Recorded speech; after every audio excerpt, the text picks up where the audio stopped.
françaisdanslemonde.fr, la première plateforme multimédia d'aide à la mobilité internationale. Bienvenue sur notre podcast. Je suis Gauthier Seyss et j'ai le plaisir d'accueillir aujourd'hui Margot Vapereau de la société Expatez-vous. françaisdanslemonde.fr, le podcast. Bonjour Margot. Bonjour Gauthier. Bienvenue dans le club des partenaires. Tu es toute nouvelle dans le club. J'espère que on va vivre une belle aventure ensemble parce que tu as un super service extrêmement pratique. On va planter le décor. Toi d'abord, tu as eu une vie à l'international dans des sujets pas toujours faciles, hein? Non, effectivement, je suis partie dans le cadre de missions humanitaires plusieurs fois. Et c'est vrai que c'est une expatriation qui est un peu particulière, mais finalement qui rencontre les mêmes problématiques que quand on part via une entreprise, dans un voyage solo ou en volontariat, voilà. Tu as fait le Nicaragua, l'Irak, le Nigeria et la Colombie. Et c'est d'ailleurs en Colombie que tu as eu l'idée de Expatez-vous parce que tu t'es dit, oulala, on doit aider les gens à bien se préparer finalement. Ouais, l'idée c'est on a fait un constat avec une collègue un soir de se dire que les humanitaires étaient pas très bien accompagnés, surtout au retour, mais qu'en fait au départ non plus. Et en discutant avec d'autres expatriés, je me suis rendu compte que ces sentiments-là et ces problématiques étaient très similaires, quelle que soit la forme d'expatriation. Alors les chiffres parlent d'eux-mêmes, les Français ne se préparent pas lorsqu'ils partent en expatriation.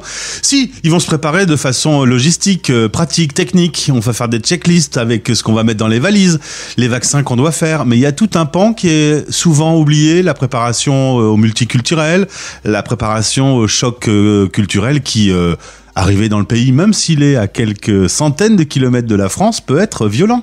Oui, et tu disais les vaccins, mais même les vaccins, les gens ont tendance à les oublier, pensant qu'on est très bien protégé, sauf qu'on va dans des autres cultures, d'autres pays, d'autres climats, avec des maladies qui nous sont complètement inconnues. Et donc, cette partie-là, moi, je la rappelle dans mon service, c'est toutes les parties auxquelles on ne pense pas et sur lesquelles on trouve peu d'informations sur Internet, et qui touchent à la santé physique, morale et sociale, qui sont en fait une trentaine à cinquantaine de sujets quand même à couvrir pour bien se préparer et pas s'oublier dans toutes les démarches justement administratives, logistiques à préparer avant le départ. Alors, c'est extrêmement important de se préparer, d'autant qu'on a des professionnels qui ont des outils, vraiment, t'as une mécanique qui est en place et que tu peux délivrer avec tes clients. T'as vraiment quelque chose de pratico-pratique à utiliser tout de suite. Oui, j'ai un certain nombre d'outils qui sont maintenant un peu rodés. Je peux vous accompagner. Si vous me dites je pars le mois prochain, c'est possible. C'est possible de balayer un max de sujets en un mois pour que vous n'oubliez rien et que vous partiez plus sereinement. Mais si on veut prendre le temps idéal, faut quoi? C'est 6 mois de préparation, 3 mois? C'est même, je dirais, le temps idéal pour vraiment avoir le temps et faire les choses dans l'ordre, c'est entre 10 et 6 mois avant. Et donc, on est d'accord, qu'importe que ça soit pour aller en Allemagne ou en Asie, dans les deux cas, faut se préparer, hein? Exactement. C'est pas parce qu'on part chez le voisin qu'il n'y a rien à faire.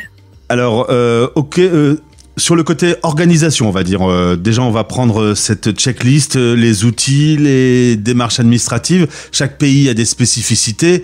Vaut mieux, comme on dit, un homme averti en vaut deux. Vaut mieux se préparer et éliminer les sujets en amont. Exactement. Moi, ce que je vais proposer de faire, c'est une aide à l'organisation, donc avec la checklist, mais aussi avec un calendrier pour établir les dates butoirs, rappeler quand il faut déposer des dossiers ou faire certaines tâches en particulier. Mais je ne ferai pas les démarches à votre place. Je vais vous aider à brasser l'information, à savoir ce qu'il faut savoir, en vous guidant un maximum, parce que bien sûr, je suis pas spécialiste de tous les pays et ce qui m'intéresse, c'est vous. Mais je sais où me renseigner, je sais comment chercher l'information et à force, j'ai quand même une base de données et une bibliothèque assez remplie. Donc, je suis capable de vous dire quelle démarche faut faire pour rentrer dans le pays, pour s'installer, le système de santé à quoi il ressemble, des choses comme ça. Et une fois que la logistique est réglée, ensuite on doit s'occuper de soi, sa santé physique et morale parce que voilà, le choc culturel existe. On a tendance toujours à oublier les mauvais moments. Pourtant, on peut en avoir si on laisse en France sa famille, on laisse son travail, qu'on se retrouve au bout du monde. Parfois, il y a des événements comme la pandémie. Je pense que certains ont dû regretter leur décision à ce moment-là. Vaut mieux être prêt aussi. On peut se préparer aussi intellectuellement. Oui, on peut se parler sur tous ces aspects-là. Moi, comme j'aime bien dire, j'enfonce des portes ouvertes. Je vais aborder des sujets que vous connaissez, dont vous avez idée. Mais en fait, on ne pense pas à s'occuper de ces sujets-là. Et tout ce qui est anticipé ne va pas gommer ou empêcher que ça arrive. Mais en tout cas, on va être plus averti, comme tu dis. Et donc, probablement que le choc sera moins dur à digérer. Est-ce qu'il faut se préparer aussi à ce que ceux qui restent en France, sa famille, ses amis, comprennent pas vraiment l'état d'esprit dans lequel on peut se trouver quand on est loin de chez soi ? Et en fait, justement, ça se prépare aussi. Se préparer à partir soi, c'est aussi préparer ses proches, ceux qui restent, ceux qu'on va rencontrer sur place. Voilà, il y a tout un écosystème auquel il faut faire attention. Et dans la santé sociale notamment, qui est la relation qu'on a avec les autres, bien sûr que les proches qui restent, il faut en parler, il faut crever l'abcès quand il faut. Voilà, il faut aussi reconnaître qu'ils ont des émotions générées par ce départ, quoi. Est-ce que l'expression loin des yeux, loin du cœur prend un sens dans ce qu'on vient de dire là ?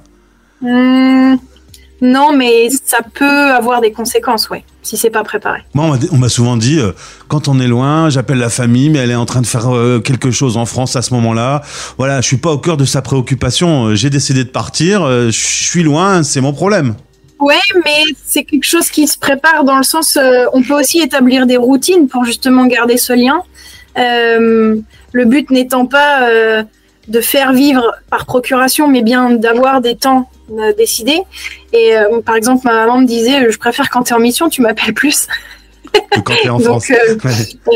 Ça se décide aussi ensemble et il faut en avoir parlé en amont, quoi. Ouais, c'est ça. Même par exemple, se dire, on s'appelle tous les mercredis, c'est un bon moyen, même intellectuel, pour se dire, je garde ce lien, je garde le contact. Exactement. Alors, concrètement, tu as créé Expatez-vous. Aujourd'hui, à quel moment on te contacte et comment on fait pour te contacter ? On peut me contacter à plusieurs moments. On peut me contacter au moment où on a l'idée de partir, mais on ne sait pas où. Parce que moi, je peux vous aider à trouver le pays dans lequel vous voulez vous expatrier, basé sur des critères objectifs et tout ça.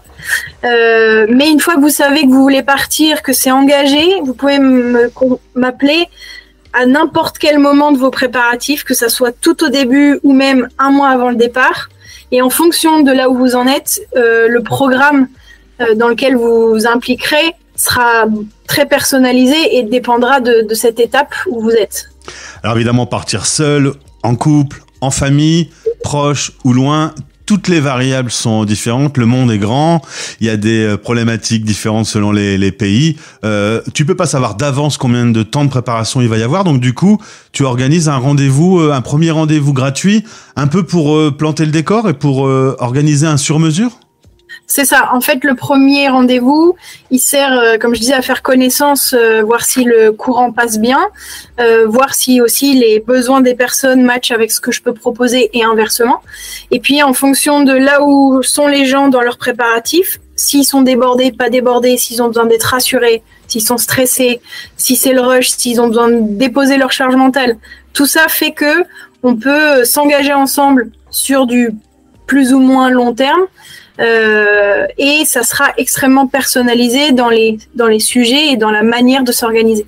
Quel est, avec les clients avec qui tu travailles, quel est le truc qui t'étonne le plus à chaque fois, qui à chaque fois te sidère le plus, et qui revient régulièrement ? C'est la tête des gens quand je liste tous les sujets auxquels ils n'ont pas pensé, et qu'ils me disent si j'étais prêt. Ah oui. Et ben moi je suis pas si sûre. Mais c'est bien, au moins vous vous sentez dans le truc, quoi. C'est ça, c'est qu'on peut le faire tout seul, mais ce sera forcément moins bien. Hein. Oui, et puis on peut pas tout savoir, et surtout, le type de sujets que j'aborde, ce sont des sujets, si on l'a jamais vécu, on peut pas le deviner. Alors, un homme averti en vaut deux. Décidément, j'aurais fait 3 citations dans cette interview. Un truc de fou. C'est l'inspiration. Expatez-vous.com. Ça commence par là. C'est le site internet. On remplit un petit formulaire et ensuite, on établit un premier rendez-vous. C'est ça. Ou vous pouvez me trouver sur mes réseaux Instagram, Facebook ou LinkedIn. Il y a aussi un lien pour prendre rendez-vous quand vous voulez. C'est selon votre calendrier à vous. Merci beaucoup Margot, c'est bien clair. Et encore une fois, on le dit, on est surpris. On a une enquête qui a été faite avec Expat Communication qui dit on ne se prépare pas et les catastrophes arrivent. Hein, c'est irréfutable pratiquement. C'est clair. Et une préparation, ça n'est pas juste trouver un appartement ou une maison et faire un visa. Il y a un petit peu plus que ça derrière. Merci bien. Le lien pour te contacter est dans ce podcast. Je te souhaite le meilleur et au plaisir de te retrouver sur Français dans le monde. Merci beaucoup Gauthier. Français dans le monde.